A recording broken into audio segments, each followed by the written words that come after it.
SM একাডেমিতে আমার সমস্ত শিক্ষার্থীদের জানাই শুভেচ্ছা এবং অভিনন্দন। তো আমরা প্রথমে বলি, ভিডিওটা কিন্তু প্রথম থেকে শেষ পর্যন্ত দেখো। আমরা তোমাদের আজকে মনু সংহিতা 4th সেমিস্টার সংস্কৃত মনু সংহিতার খুব গুরুত্বপূর্ণ বড় প্রশ্ন এবং ছোট প্রশ্ন মিনিমাম 10টি আমরা বলে দিচ্ছি।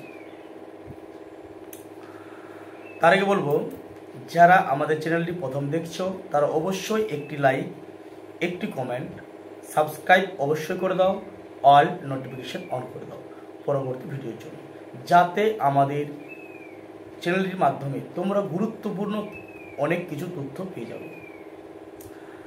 আর যে সমস্ত শিক্ষার্থীরা এখনো পর্যন্ত আমাদের চ্যানেলটি সাবস্ক্রাইব বা করনি তারা অবশ্যই কিন্তু চটপট আগে সাবস্ক্রাইব করে নাও। সাবস্ক্রাইব করতে গেলে তোমাদের কিছু এমন কিছু খরচা নেই, যা হতো তুমি কিন্তু নোটগুলো পাচ্ছই। আর তোমাদের বন্ধুরা যেসব আছে বা যারা আছে পড়াশোনার সাথে যুক্ত, তাদেরকে আমাদের গ্রুপের লিঙ্কটি অবশ্যই দিয়ে দাও, যাতে তোমাদের দ্বারা তারা কিন্তু উপকৃত হয়ে যায়। চলো, ভিডিওটি যাতে ছোট হয় সেদিকে খেয়াল রেখে কিন্তু আমরা ভিডিওটা আলোচনা করছি। যদি ভিডিওটা আমাদের ভালো লেগে থাকে অবশ্যই একটি লাইক দিয়ে দাও। চলো কথা না বাড়ি, অবশ্যই খাতা এবং পেন বের করে নাও।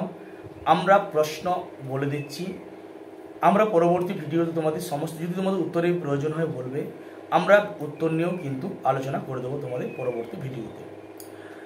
আগে ছটপট খাতা বের করে নাও এবং প্রশ্নগুলো কিন্তু লিখে নাও। চলো, 1 নম্বর প্রশ্ন। আমরা প্রথমে বড় প্রশ্ন বলি, তারপরে ছোট প্রশ্ন বলি।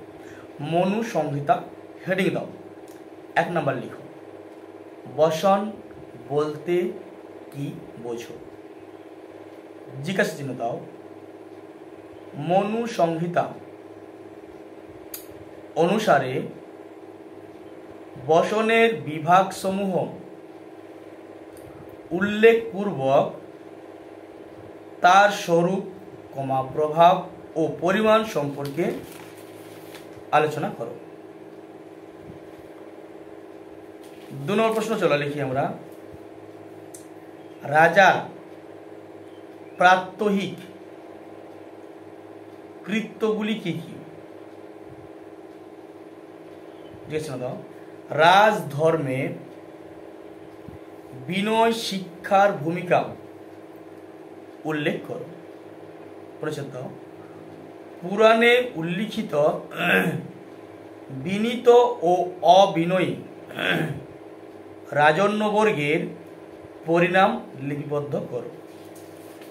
দেখো, তোমাদের আমি একটা কথা বলতে ভুলে গেছি, আমি কিন্তু কোনো সংস্কৃতের শিক্ষক নই, বা আমার কোনো কিন্তু সংস্কৃতে কোনো কিন্তু অনার্স পেপার নেই। আমি কিন্তু সম্পূর্ণ বাংলার শিক্ষক। যদি আমার কোনো উচ্চারণে ভুল ত্রুটি হয়ে থাকে অবশ্যই কিন্তু মানিয়ে নেবে। 3 নম্বর প্রশ্ন, চলো।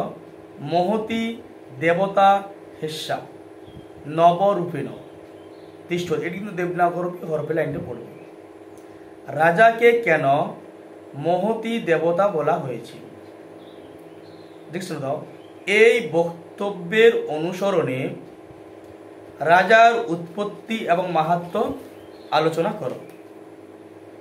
চলে যাচ্ছি পরের প্রশ্নে আমরা। দণ্ডককে কেন সৃষ্টি করেছিল?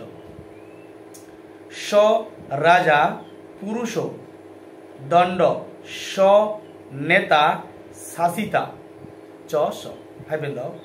মনু সংহিতার আলোকে উক্তিটির তাৎপর্য বিশ্লেষণ করো। এবার চলে যাচ্ছি আমরা কিছু শর্ট প্রশ্ন তোমাদের বলে দিই। শর্ট প্রশ্ন 1 নম্বর লিখো, মনু সংহিতায় কতগুলি অধ্যায় আছে? জিজ্ঞেস দাও। 7ম অধ্যায়ে নাম লেখো। জিজ্ঞেস পরিচ্ছেদ দাও। মনু সংহিতার একজন বিখ্যাত টিকাকারের নাম লেখো। 2 মনু সংহিতার কোন অধ্যায়ে রাজধর্ম আলোচিত হয়েছিল? জিজ্ঞেস না দাও। রাজাকে কেন মহতী দেবতা, রাজাকে কেন মহতী দেবতা বলা হয়েছিল?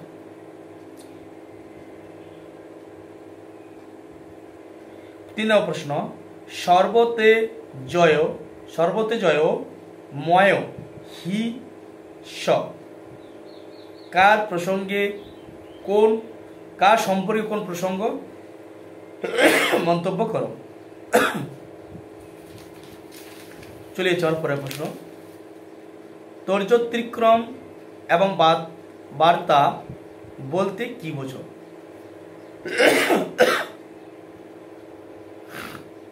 পরের প্রশ্ন, রাজাকে কে সৃষ্টি করেছে এবং কেন? পরের প্রশ্ন, অগ্নি ও রাধাগ্নি সম্বন্ধে কি জানো? দুটির মধ্যে কোনটি ক্ষতিকারক? পরের প্রশ্ন, বসন কাকে বলে, কত প্রকার? এই সব প্রশ্নগুলা অবশ্যই দেখে রাখো মনুসংহিতা থেকে। পরবর্তী ভিডিওতে তোমাদের সাথে আবার দেখা হবে আমাদের। অবশ্যই মন দিয়ে পড়াশোনা করো, সুস্থ থাকো, ভালো থাকো। চলো, আর যদি আমাদের ভিডিওটা ভালো লেগে থাকে অবশ্যই লাইক, কমেন্ট, শেয়ার করে দাও। সাবস্ক্রাইব করতে কিন্তু ভুলবে না। চলো, কথা না বাড়িয়ে ভিডিও বন্ধ করছি। ভালো থাকো, সুস্থ থাকো।